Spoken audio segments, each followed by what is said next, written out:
হুমায়ূন আহমেদের সেই নুহাশপল্লী। এটা হচ্ছে নুহাশপল্লীর মেইন গেট।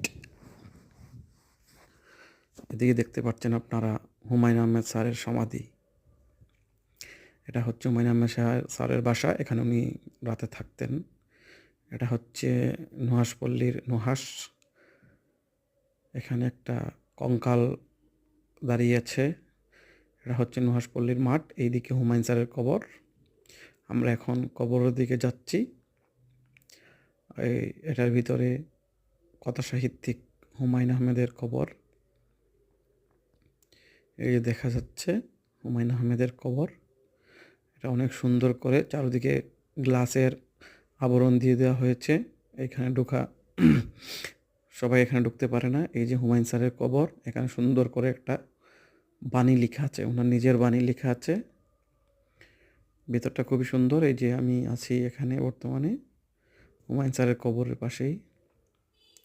খুবই সুন্দর একটা জায়গা। এই যে হুমায়ূন স্যার এগুলো দোল খেতেন, আমিও দোল খাচ্ছি। খুবই সুন্দর একটা পরিবেশ, প্রাকৃতিক পরিবেশে উনি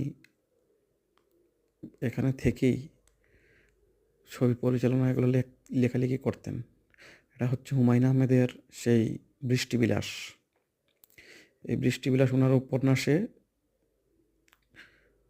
আছে। ওনার অনেকগুলো উপন্যাসে বৃষ্টিবিলাস চলে আসছে।